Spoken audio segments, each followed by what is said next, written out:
کی بارگاہ میں مقبول ہیں، اور تم سے ہرگز نہ ہو سکے گا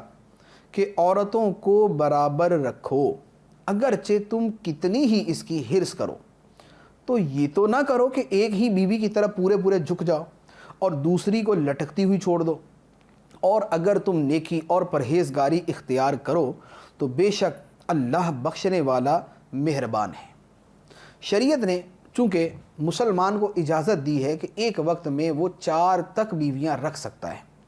اب اللہ عز و جل ارشاد فرماتا ہے کہ تم اگر یہ چاہو کہ ان کے درمیان بالکل 100% عدل و انصاف کرو تو یہ ممکن نہیں، یہ نہیں ہو سکے گا۔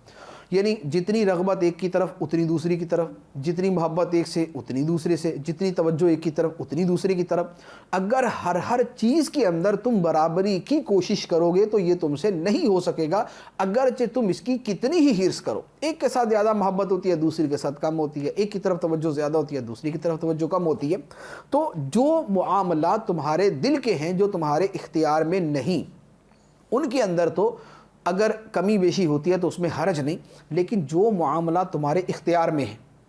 ایک کے پاس جتنا وقت گزارا اتنا دوسرے کے پاس گزارا جائے، اور ایک کو جتنا خرچہ دیا اتنا دوسرے کو دیا جائے، ایک کو جس طرح سہولیات دی اتنی دوسری کو دی جائے، تو یہ وہ چیزیں ہیں کہ جن کے اندر تم برابری کر سکتے ہو۔ تو جو تمہارے اختیار کے اندر کام ہے ان میں تم برابری کرو، اور جو اختیار میں نہیں ہیں ان کے بارے میں اللہ تعالیٰ تم سے درگزر فرمائے گا۔ تو فرمایا کہ 100% برابری تو نہیں کر سکتے، لیکن ایسا تو نہ ہو کہ ایک کی طرف اتنی توجہ اور ایک کے حقوق کا اس قدر خیال رکھا جائے کہ دوسری کو تم بالکل لٹکا ہوا چھوڑ دو اور دوسری کے حقوق بالکل ادا نہ کرو۔ فرمایا اس کی تمہیں اجازت نہیں ہے، بلکہ ان کے درمیان یکساں برتاؤ کرنا تمہارے لیے اختیاری امور کے اندر ضروری ہے۔ اس کے بعد ارشاد فرمایا وَإِن يَتَفَرَّقَا يُغْنِ اللَّهُ كُلًّا مِّن سَعَتِهِ وَكَانَ اللَّهُ وَاسِعًا حَكِيمًا۔ اور اگر وہ میاں بیوی دونوں جدا ہو جائیں تو اللہ اپنی وسعت سے ہر ایک کو دوسرے سے بے نیاز کر دے گا، اور اللہ وسعت والا حکمت والا ہے۔ یعنی اگر میاں بیوی میں صلح نہ ہو سکے اور طلاق ہو جائے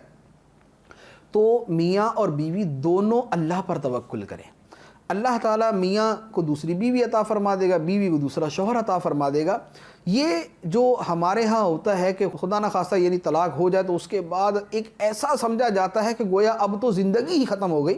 تو اللہ تعالیٰ نے ایسے موقع پر تسلی ارشاد فرمائی کہ اگر میاں بیوی دونوں جدا ہو جائیں تو اللہ تعالیٰ ہر ایک کو اپنے فضل سے اپنی وسعت سے غنی کر دے گا، دوسرے سے بے پرواہ کر دے گا اور دوسرے کا حاجت مند نہ رکھے گا۔ تو خدا نہ خواستہ اگر کسی کے ہاں یہ معاملہ ہو جائے، طلاق کا معاملہ ہو جائے، تو اکثر دیکھنے میں آیا ہے کہ لڑکی والے اس معاملے میں بڑے پریشان ہوتے ہیں، اور یہ پریشانی کی بات بھی ہے،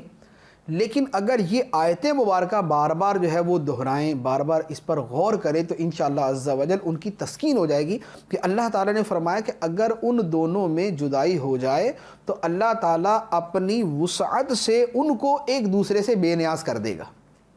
تو اگرچہ شروع کے اندر دھچکا ہوتا ہے، تکلیف ہوتی ہے، دکھ ہوتا ہے، سمجھ نہیں آتا، لیکن اگر اللہ تعالیٰ پر توکل کیا جائے، کامل طریقے سے بھروسہ کیا جائے، اپنے معاملے کو اللہ تعالیٰ پر چھوڑ دیا جائے تو اللہ تعالیٰ راستہ پیدا کر دیتا ہے۔ ایک یہاں پر مفید وظیفہ ہے، عرض کرتا ہوں۔ حضرت ام سلمہ رضی اللہ تعالی عنہا ام المؤمنین فرماتی ہیں، فرمایا کہ میں نے رسول اللہ صلی اللہ علیہ وآلہ وسلم کو ارشاد فرماتے ہوئے سنا، جس بندے کو کوئی مصیبت پہنچے اور وہ یہ دعا پڑھ لے، انا للہ و انا الیہ راجعون،